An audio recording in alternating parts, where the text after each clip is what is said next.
Assalamu alaikum wa rahmatullahi wa barakatuh, my dear brothers, sisters, viewers, and friends of Ikra TV.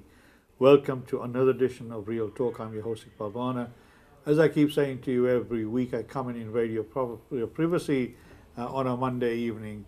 But in the process, I hope I bring to you issues of interest that affect our community on a day-to-day basis, or affects every one of us on a day-to-day basis. Before I move on to the main topic of today's discussion, which is our cancer support, can I just give some good news to the people, particularly of people of Bradford and surrounding areas. Last week I talked about a group of people from Bradford and our surrounding areas who had gone to visit Al-Aqsa, who virtually became prisoners in Tel Aviv, in the old city, and they could not get out because of the troubles that flared up between Iran and Israel. And they had a hell of a job trying to get out of Al-Aqsa, the hotel near Al-Aqsa, and they had to travel to Jordan, and without any support whatsoever that they had asked for and they craved for, and there was a call for by many people in this country for the British government to help them. They suffered quite a few days of trauma in very difficult, challenging situations. But the good news is they're all back healthy and well. Well, I'm not sure about how healthy they are because they went through some real challenges. And as I said, some of them were ill and some had medical needs such as dialysis, etc. So I hope that they're all well, inshallah, and they're back home safe and sound with their families. As I said, today's program is around cancer support. Now, we all have, or we know of somebody within our families or within our friend circles who has had cancer, and many people I know, virtually every family has been touched by cancer. There's no one immune from this disease, and it is now one of the biggest killers in the whole of the world and in every community, regardless of what ethnicity or faith or no faith you are. Cancer for many years was a subject that a lot of people did not want to talk about. But recently, over the last few years, we have seen that the discussion around cancer has now started to develop. In the past, people ignored the issue of cancer and wanted to ensure that people did not hear that their members of the family were suffering from cancer. Prostate cancer, for example, is something that affects men. Breast cancer is something that affects women, cervical cancer. And for a long time, people were reluctant to actually go for screening as well. And we know that prostate cancer kills a lot of over 6,000 men a year. And I've said this before, that men and women both need to make sure that they do screening when the time comes, when they're called by the NHS, to try and make sure that anybody who has the symptoms or the signs of cancer, they're caught early. We know for a fact that if it's caught early, by the grace of Allah, with the treatments that are available at the moment, a lot of people's lives can be saved. Today, I've got two special guests with me. Naeem Wali, who's been on my program before, to talk about another matter that he used to work with and still does, and that is abuse, alcohol and drug abuse.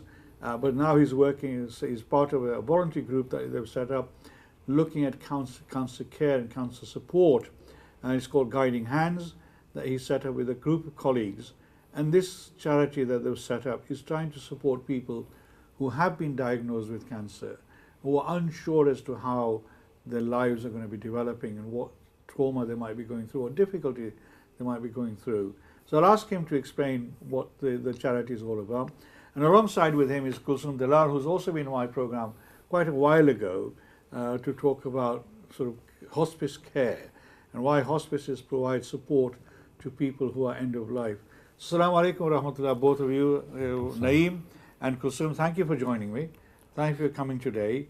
Now, you recently set up this charity. It's fairly new, isn't it? Yeah. And it's all volunteer-led. Now, can you just explain to the viewers why and what's the purpose behind the charity you set up? So I think a number of reasons we kind of looked at it. We've done cancer work previously in very small pockets. And I've worked with people like Macmillan's, Yorkshire Cancer Alliance, so several different in the past, and we've had conversations, overlapping conversations in terms of the prevalence of cancer now, which is 1 in 2. And we've talked a lot about how our community, from the Muslim community, South Asian community, or people from diverse backgrounds in terms of accessing what's available, treatment, support, which is very low. So that was the kind of basis, and that happened pre-COVID. And we started, and then obviously it was small pockets, COVID hit, and things kind of, you know, they weren't as consistent. But just recently, I think last year, we saw and we got invited to do some work, more targeted work in terms of within the community. And we kind of got our heads together and we decided that, you know, we were going to try and do something on a more bigger scale, more consistently, and try and kind of look at cancer awareness and just raising the profile around cancer within our communities, etc. But also with the focus on a spiritual support angle as well, and also the importance of carers, and giving the emphasis in terms of the support shouldn't just be for the individual. Carers need respite, they're involved in it, and we don't as a community tend to look at that side of things. And there's an expectation, and me and Kulsum have many conversations, there's an expectation when it comes to, for example, a husband or a father to have cancer, the responsibility of the wife or the, you know, daughters or the females in the family to gear around and look after that individual. And if that individual is living with cancer... So the family is sort of maybe burdened in a way. Maybe burdened, but I think it's... but they then have to live with it 24 hours a day as well. So they're living with it, with the individual. But I think when it comes to the opposite way around, if the, you know, female has cancer, the emphasis isn't as much on the husband or the father. It's more, the family will rally around, which we're trying to kind of raise that, you know, it's important that we do give caregivers respite, opportunity to, because, you know, it can be very tolling for them as well. Is the charity focused around caregivers, or is it charity focused around providing support to the person who is suffering from cancer itself? So as a whole, I think there's different strands to it. So the first one is, you mentioned screening. So raising awareness around the importance of screening. You know, not just, and what we found is that in our community, we tend to go to the GP or a crisis point. You know, we symptoms and we ignore the symptoms or ignore it as a cold or something, I'm fine. And then eventually when they go to the kind of doctors, you know, people are diagnosed with cancer, and it's kind of thing. So the early screening is key as well. So that angle as well. And obviously, if anyone is suffering from cancer, who has cancer, it's looking at what support, and if we can connect them to the right services, ensuring they get the support, which is out there. There's a lot of support, but our community are not aware of. So trying to give that support element to that individual who's going through cancer, but as well as trying to raise the profile that caregivers as well need some element of respite. And I'm sure Kulsum can elaborate on that. Kulsum, I've just remembered, I think when the last time you came here, we were talking, because we talked about hospice, and you obviously went through this issue because you lost your husband through cancer as well, and the hospice provided you with support. Now, obviously, from what Naeem has said, one of the big issues that I'm aware of, and I'm sure you will be, is what you've just said, that there's a reluctance within our community to go for screening, because, like I say, a lot of people don't want to know that they're suffering from cancer. Yeah, but also I think what happens is when they go to the GP and they've talked about the symptoms, and if the GP says you need to try before we do anything, try maybe antibiotics. Let's just give an example. Go away, come back after 7 days. Person might have tried antibiotics, still not feeling better, and then they probably feeling at that stage, what is the point of going back? They're going to send me back with some more antibiotics. And the reason why I say that is because it has happened to me, to my late husband. The initial stages of the diagnosis, when we noticed some of the symptoms, such as weight loss, real severe sweat attacks, those sort of things, unexplained sort of symptoms. When he went to the GP was saying, oh, it's just a viral infection. And that happened, again, I'm not sort of blaming, the health staff, but I'm just saying that it depends on who's on duty that day. If it's an agency staff member, they may not sort of emphasise to the person, come back. If this doesn't work, come back. A lot of people give up after the first, sort of taking medication and don't bother going back. But actually, it's really important to keep on reminding yourself, I need to go back. And then the other problem we have is when they ring the surgery up, it takes them ages to get through. It might be that they don't get the appointment on the same day, so they sort of like get preoccupied. There's an automatic delay system. Yeah, there, it's getting delayed each day. Right. And as I say, by the time they've seen the doctor, by that time they they may sort of think, well, I'll go there, and reluctantly they may not share all the information with the doctor. That's another thing I feel that people should prepare a list of questions, a list of information before they actually go to the doctors, and just say, these are the symptoms, this is what I've done at home to try and manage these symptoms. I've taken all this medication for so many weeks, whatever, it's still not made any difference, and go back with the evidence to your GP to say, look, now what happens? I'll relate my own story. I had prostate surgery, and I started looking at, went to the doctor, they gave me some medication. After I started, the symptoms were there. And then when I Googled it, I realized that one of the symptoms said that, if you don't get yourself tested, it could be a sign of developing cancer. So as soon as I realized that, I went straight to my doctor and I said, look, these are the symptoms. And he said, okay, we'll do a test on you. So they did the test. By the grace of Allah, I was cancer-free. But, they diagnosed the fact that there was an enlarged prostate. And as I said, we've seen a lot of men dying from prostate cancer because if it's not caught early, it can develop, and then that could be quite fatal. Now, obviously, one of the challenges, as you both mentioned, is screening. That, our people are reluctant, and particularly females, when it comes to breast and cervical cancer, because I know medical professionals have been talking about this for quite a while. But just going back a little bit, your charity, your primary purpose is what? To raise awareness, or to provide sort of physical, or sort of face-to-face support to people who are suffering and their families as well, the carers? So what is it? I think I'd say it's kind of all, really. Right. Raising awareness. So in terms of the only way we're going to get known by the community is to raise that awareness. Right. So by raising awareness generally in the community, hopefully improve screening is the first, and then hopefully making those contacts so people feel comfortable, people recognize who we are, then they can come to us. So whether they're a carer or an individual who is directly affected by cancer, they can then come to us. So we have to do the first element to be able to get to those people that we're targeting, if that makes sense. And the way we've raised it, or we're trying to raise awareness, is by attending as many events that we possibly can in the community. And we were there actually yesterday at one of our local events in Batley, just to basically put a face to this voluntary organisation that we set up now, so that people, like you say, Naeem, we are trying to... I know one of your colleagues was supposed, Mariam, was it her name? She was supposed to join us as well, wasn't she? But she couldn't make it. She couldn't make it, yeah. Right, We've all got full-time jobs, right. So we are trying to fit this into our working lives. But wherever there's an opportunity, we want to reach out to as many people as possible to raise awareness.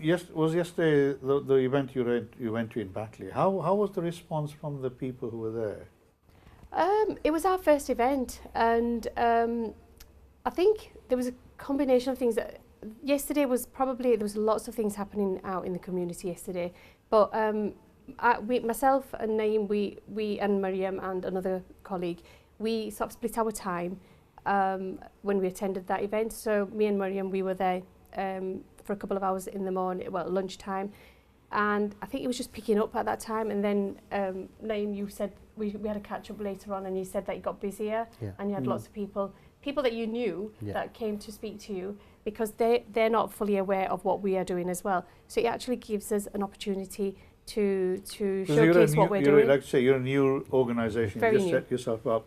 So if people want to get in touch with you, what's the best way that, I mean, somebody might be watching that, well, hopefully there'll be people watching the program, and they may have somebody in their family, who has got either symptoms or is being diagnosed, that they're caring for that person. Yeah. And they may be silently suffering because they don't have the support network that others may have. So if they want to get in touch with you, I mean, obviously, do you have a phone number or a website? We do.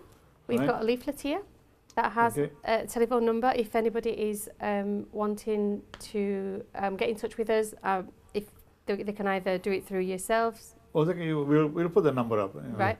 And we've also got an email address as well. Right. And we are, if anybody wants more information about us, we can send out a leaflet to them, Right. and which explains what our aims and objectives So you have a are. website as well, or email address where you can. We have an email address at the Right. moment. Yeah. Well, we've got an email.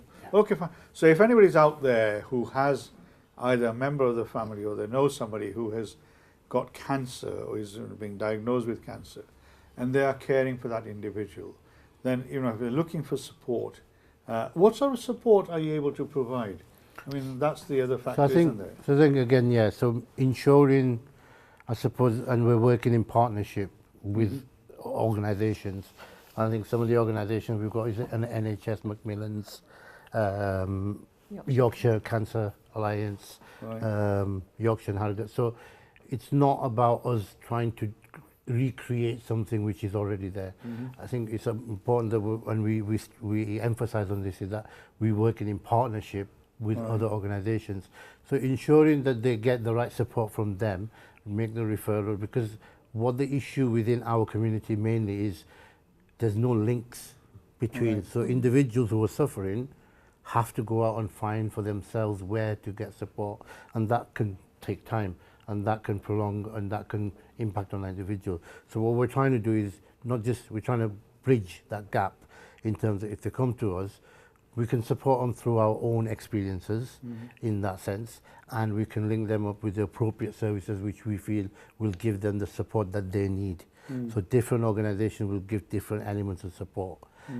And the third element, which we haven't kind of really emphasized, if somebody is wanting the spiritual support, Right. we will offer that as well in terms of linking them up with the appropriate, whether it's a female scholar or a male scholar, or whether they want a young scholar. So we've got a group of scholars on board, Mashallah, whether that's an older scholar, younger scholar, depending on that individual. So we're not just, and that's why we emphasize that we want to keep that Islamic and the spiritual element as well. And that's what, I'm not saying other organizations may be doing, but that's our unique selling point as well. It's not forced on anyone, and it's an additional kind of offer from our side. I mean, actually, that point, USP, the unique selling point, obviously our viewers are mainly Muslim, right? And obviously they would want to know, because one of the questions, I suppose, anybody who is being diagnosed with cancer, this natural human reaction, why me? Why have I got this disease? What have I done wrong that Allah's given me this disease? And that is something that's human nature that people want to go through, and the family probably want to go through. So spiritual support at that particular moment in time is going to be absolutely vital, isn't it? Absolutely. I mean, what do you think? I mean, not wanting to sort of delve into your previous experience, but do you think that was lacking in the old days, and that's something that we need to sort of develop even more? I think it's a very individual choice, really, because it all depends on your own faith and how strong on your faith is, yeah. and how your own beliefs are around your religion, and everybody deals with it differently. Of I think course, it's also contacts into it.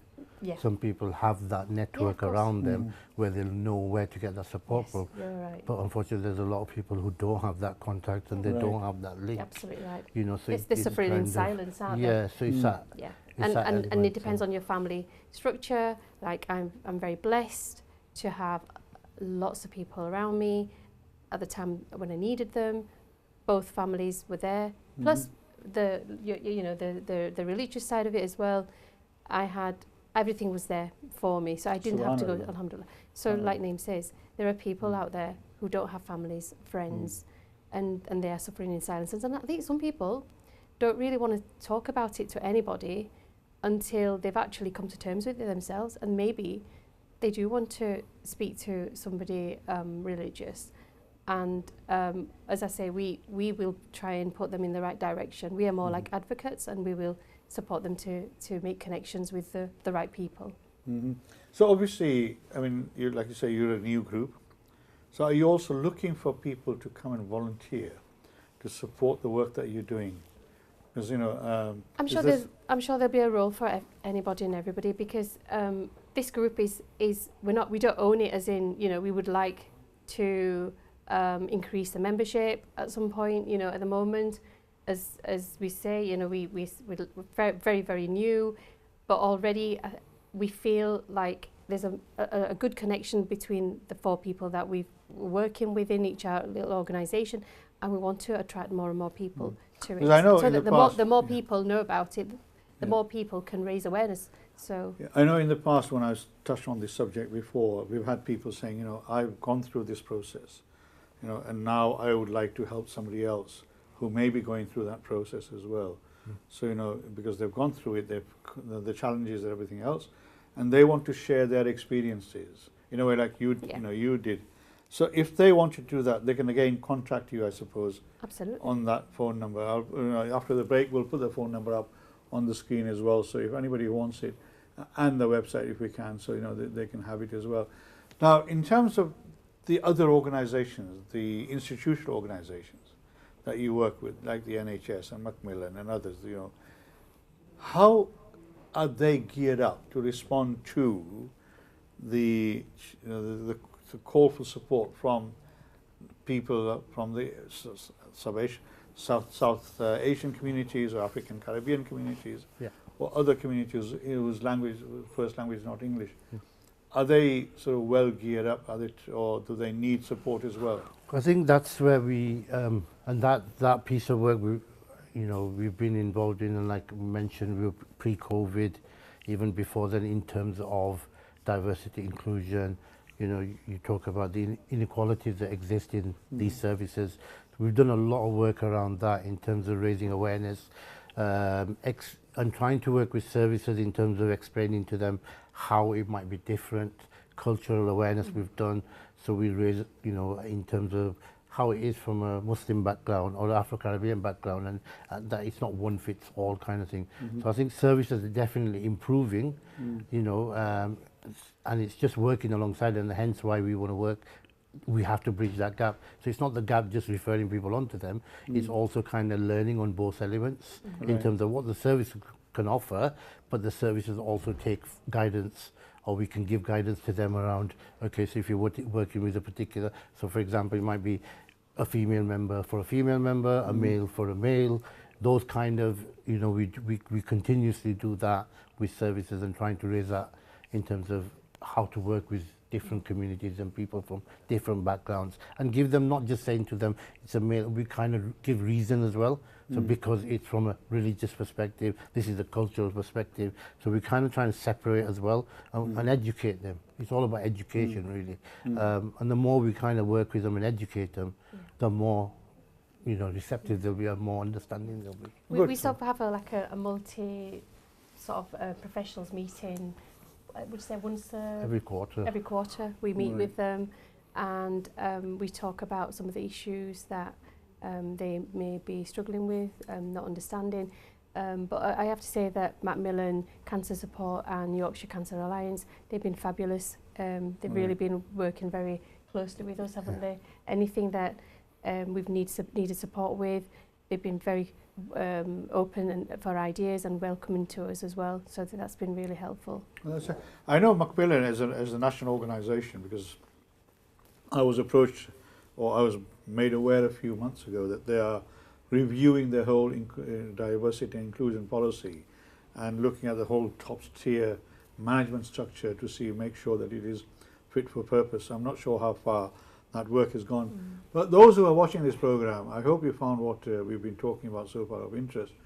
And if there's anyone out there who has gone through similar issues, members in their family who have either been diagnosed or are currently suffering from cancer, and the support or the lack of support that you've experienced, wanted to ring in and share your thoughts, I'm sure the people will want to hear them because they would want to learn from your experience to make sure that people going through the process, other people going through the process, are not suffering in silence as well. The phone number is 01924 214 299. It's on your screen. Please phone in, because your experience, your thoughts may help somebody else who may be going through these challenges. And as I said, a cancer is a deadly illness that affects a lot of people. One of my dear friends, an Englishman that I worked with for a long time, called Neil Fishman, that I have huge respect for, very young, under the age of 50. 9 weeks ago he got married for the second time, and 2 weeks ago he died. 9 weeks ago he got married, 5 weeks ago he was diagnosed, fit as a fiddle, used to play football and really into sports, and within a week and a half he's passed away. And there are lots of cases like that within our own community that I've come across as well. And this is because in some cases that people, as has been mentioned, are reluctant to go to the GP. They dismiss the symptoms thinking that it's a minor issue, whereas long term it turns out to be quite difficult. Now, the spiritual side of it, obviously you said the spiritual side, which is what I really would not concentrate for the next few minutes. Obviously, that plays a huge role in Islam. As I say, faith is something that is personal, and depending on your faith, you can you can help challenge, you can face these challenges in the best possible way. Now, the people you've got, who are working with you, have they gone through some sort of awareness raising as well? So I think we kind of, shall we say, handpicked people who are going to be more understanding. Mm-hmm. So I think they understand the environment a lot better, and not excuse me, overload and bombard somebody who is kind of religion. You start doing this, and the other. It's kind of a subtle, slow process, listening to them. So, we've got scholars on board who are very, very understanding. They know, and sometimes they'll just listen. They might not even advise anything. They might just listen to them, give them that listening ear kind of element. So we kind of handpick people to ensure that it's right for that person. Right. So, sometimes a lot of people, the young people, might not really affiliate themselves or feel comfortable with the older person, and more someone who's their own age. So they're age appropriate, basically. Yeah, right. So we kind of try and do that. In terms of, I know you're having some coughing fit, so I'll let you have a break. Because obviously this issue about male for male, female for, it's very important, isn't it? It is. And sort of for a female who might be going through some of these, Personal. and the symptoms might be different. Yeah. So, how important do you think that is, to have that spiritual connectivity? Well, Islamically, for a woman to speak to a woman face to face or telephone is better than speaking to a male. But if there's at the time of the need, and if there isn't a female available and they would feel comfortable talking to a male, depending on what the problem is, it might be because it could be that the carer is wanting to speak to somebody about their husband, in which case it's appropriate to talk to a male if it's a male related illness, So again, case by case, we would listen to what the person is happy with, but ideally we would consider the Islamic side of it first, and try and match the, if it's a male issue, then refer them to a male person. If it's a female. Well, I mean, obviously, as I say, in the past we've heard of people wanting to sort of ignore the fact that they've got this illness, they hide the fact. Yeah. Right, and and also when we know for a fact that when Allah is testing us, and this is a test from Allah, automatically your spirituality becomes an important aspect of your life. So at that time, this spiritual support can be quite important, quite vital. Absolutely. And the people. I think it's really, because just remind me of something, it's really good, and it kind of reverts to a question you asked earlier in terms of, are these services geared up to work towards? it was actually, I was approached by someone from the ICB What's to the take ICB? this Also, is that the integrated care board. integrated care board? Yeah. Now, for my viewers, an ICB, Integrated Care Board, is the organization in your area that is responsible for providing the health services, not necessarily hospitals and GPs, Yeah. but other related services as well. So Yeah. they play an important role. So they approached me because obviously I knew them and they knew the work that we did, and they approached me and kind of gave us that bit of direction on, you know, what about this project, bringing the faith element into it, and so it was an approach from them, Right. which was quite They must really have interesting identified and a stuff. gap. Yeah, and again, but Yeah. it's all through the work that we've previously yeah. done with them for them to understand and recognize that. Mm. So it kind of came from them Yeah. in the initial stages, Right. which is quite. So yeah, Yeah. things are changing in that sense. So it's the think. institutional organization who sort of recognized that there was a shortfall in service provision, and therefore they came to see you. Yeah, and Right. therefore- I mean, in terms of female alimas, I know we've got, you know, not that many, but and I'm sure they must be busy elsewhere as well. Well, we do have alimas, but again, it's in terms of, again, whether it depends on their availability. You know, Mhm. if they are, if they've got families, because again, what we're doing is it's voluntary Mm. work. We're not paid workers, and we have to recognise that we are approaching somebody for their time Mm. and their services, but they will, and it's who's available at the time. So we will have our core people that we work with, but we've got to also be mindful that, you know, Right. we may not be able to get instant support because we're all volunteers at the end of the day. Oh yes, and I think that is a very important point, because obviously you're not full-time paid people, doing this piece of work. You're doing this out of the goodness of your heart, and Allah reward you for all of you for what they're doing, because going through cancer, as I said, and everybody who has gone through this in their family will know, it's one of the most traumatic times in the family's life. It's one of those things that people find it very difficult to comprehend and come to terms with. I'm sure you have found this part of the program quite of interest, and I'm sure there's many people out there who will be touched by what I've heard and you've heard from Naeem and Kulsoom. We're going for a short break.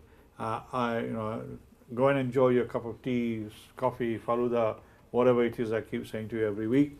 We'll be back very soon. And as I said, if anybody wants to share their thoughts about the subject we're talking about, please phone in 0192 01274 214 299. I gave you my phone number. Take care, inshallah. Assalamu alaikum wa rahmatullahi wa barakatuh.